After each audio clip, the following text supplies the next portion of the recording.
मोहतरम सदर इजलास की इजाज़त से खाकसार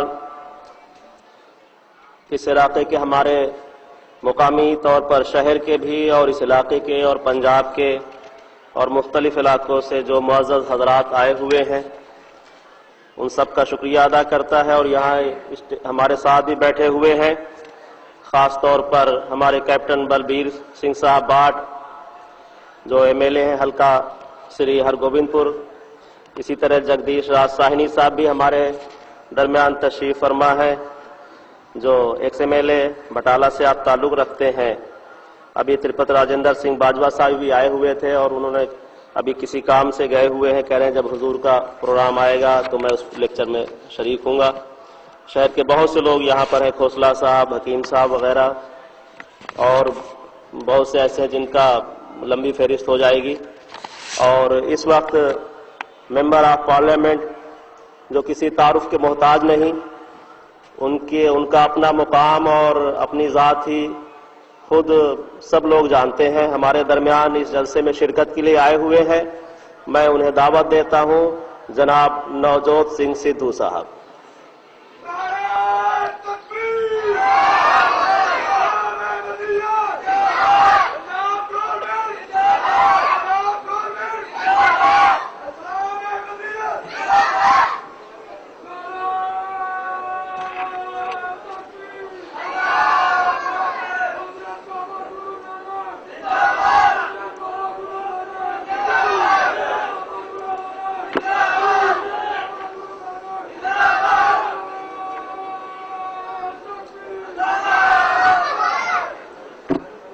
नतमस्तक है नवजोत सिंह सिद्धू अहमदिया जमात के लोगों के आगे। नतमस्तक इसलिए है कि जो इंसान प्रेम की भाषा बोलता है उसके आगे सर झुका देना चाहिए। जो इंसान आपसी भाईचारे की भाषा बोलता है उसके आगे सर झुका देना चाहिए। फूलों की खुशबू तो हवा से विपरीत नहीं जाती, लेकिन मानवीय गुणों की खुशबू चारों दिशाओं में फैल जाती है।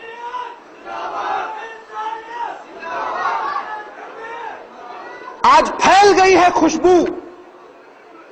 हवाओं में उन मानवीय कर्मों की, मिर्जा गुलाम अहमद साहब के कर्मों की, जिन्होंने इस दुनिया में प्यार बांटा है, इस दुनिया से नफरत मिटाने की कोशिश की है। मिट्टी के ढेले को किसी ने पूछा कि तुझसे खुशबू क्यों आती है, तो उसने जवाब दिया कि शायद किसी ने गुलाबों के बीच फेंक दिया होगा, इसीलिए मुझ में से खुशबू आती है। आज दुनिया भर से इतने गुलाब हैं यहां, इस मिट्टी के ढेले से भी खुशबू आने लगी है।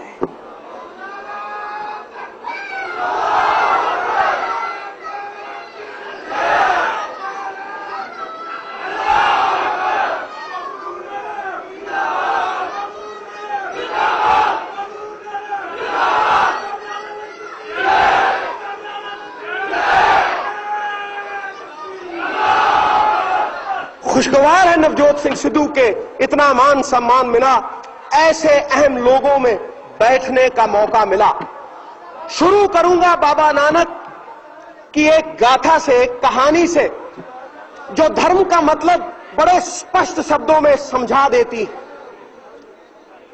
बाबा नानक के पास कोई गया और उसने पूछा कि मुझे जीवन का मूल्य समझाइए बाबा जी, जीवन का मूल्य क्या होता है। बाबा ने आंख मूंदी और एक सुच्चा लाल, एक सुच्ची रूबी बेशकीमत उसके हाथ में थमा दी और उसे कहा, जा इसका मूल्य लगवा के आ, इसे बेचना मत। चला गया। एक आदमी संतरे बेच रहा था तो उसके हाथ में वो बेशकीमत लाल थमा दिया और बोला, इसका मूल्य क्या है। उसने कहा, तेरा पत्थर अच्छा चमकता है, ले 1 दर्जन संतरे ले जा, ये पत्थर मेरे पास छोड़ जा। कहा नहीं, गुरु ने कहा है बेचना नहीं है। आगे चला गया। एक आदमी सब्जी बेच रहा था, उसके हाथ में वो बेशकीमत रूबी थमा दी और उसे कहा, इसका मूल्य क्या है। तो उसने कहा, अच्छी चमक है तेरे पत्थर में, ले 1 बोरी आलू की ले जा, ये पत्थर मेरे पास छोड़ जा। कहा नहीं, गुरु का हुक्म नहीं है। आगे चला गया। सोने का काम करने वाला एक सुनियारा मिल गया। सुनयारे ने जब देखी वो रूबी, उसकी आंख की पुतली खड़ी हो गई। उसने कहा 50 लाख रुपए अभी देता हूं, इस नायाब रूबी को मेरे पास छोड़ जा। कहा नहीं, बेचने का हुक्म नहीं है। कहा 1, 1.5 करोड़, 2 करोड़, जितने चाहिए उतने पैसे देता हूं, इस रूबी को मेरे पास छोड़ दे। बोला नहीं, गुरु का हुक्म नहीं है। आगे चला गया, एक हीरों का जौहरी मिल गया।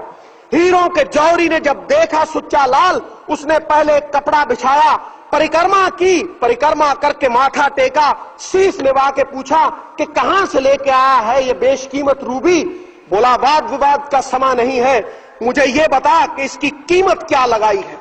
बोला कीमत जानना चाहता है, सारी कायनात को बेच ले, सारी दुनिया को बेच ले, फिर भी इसकी कीमत तो कोई लगा ही नहीं सकता, ये तो बेशकीमत है। हैरान हो गया, परेशान हो गया, भागा चला आया गुरु के पास, चरणों में गिर गया, नतमस्तक हो गया और पूछा अब बताइए मुझे मानवीय जीवन का मूल्य क्या है गुरु साहब, मैं बहुत परेशान हूं, बताइए ये बीती है मेरे साथ।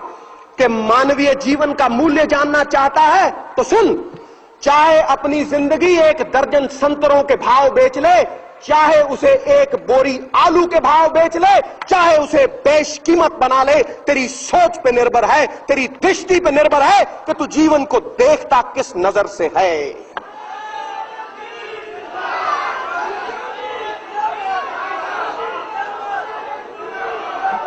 इस दुनिया का कोई मजहब बुरा नहीं, कोई आदमी बुरा नहीं, कोई आदमी अच्छा नहीं, ये तो सोच बनाती है मजहब को।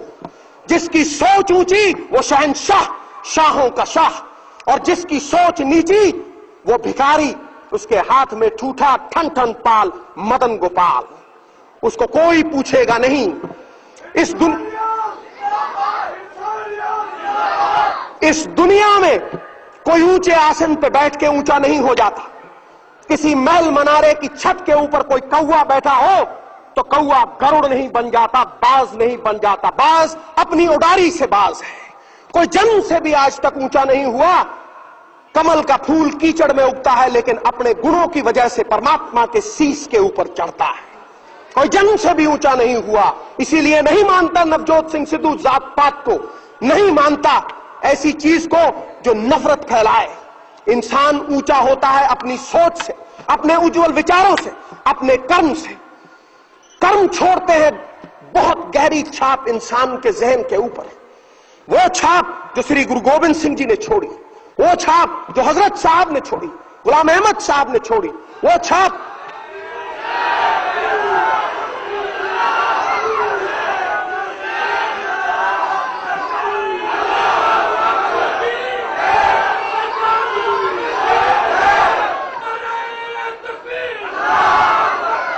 ये शरीर रूपी देह तो नष्ट हो जाएगी, लेकिन विचार और कर्म हमेशा याद रहते हैं और ये हमेशा याद रहेंगे, अमर होकर जीते हैं।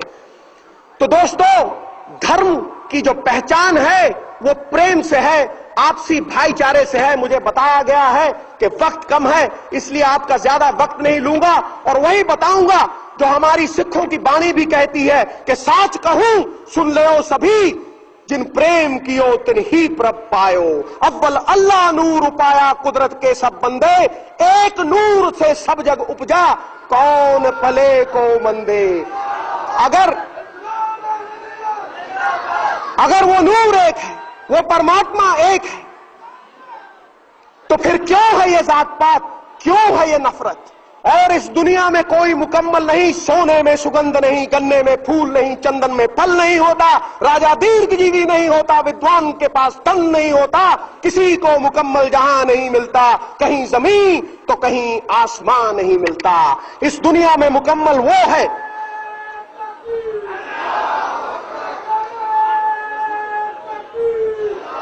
इस दुनिया में मुकम्मल वो है जिसने अपने अंदर उस परमात्मा की लौ को पहचाना है। चाहे उसे अल्लाह कहो, चाहे उसे राम कहो, चाहे उसे नारायण कहो, वो एक है। जैसे तिलों में तेल छुपा है, सागर में उसकी लहरें छुपी हैं, पुष्पों में फूलों में उनकी खुशबू छुपी है, वो परमात्मा आपके अंदर छुपा है। जितना वो मंदिर में है, जितना वो मस्जिद में है, जितना वो गुरुद्वारा में है, उतना आपके भीतर छुपा है। उस लोग के साथ एक होके देख, ये मतभेद मिट जाएंगे, ये गंदगी मिट जाएगी, तेरी सोच बदल जाएगी, तू पाक हो जाएगा, उस ब्रह्म का अंश हो जाएगा। सो ज्यादा समय ना लेता हुआ अपने अंदर छुपे उस परमात्मा को पहचानने की विनती करता हुआ नवजोत सिंह सिद्धू फिर आपके सामने नतमस्तक है कि आपने आमंत्रण दिया और ऐसे ब्रह्मज्ञानी लोगों में बातचीत करने का मौका मिला।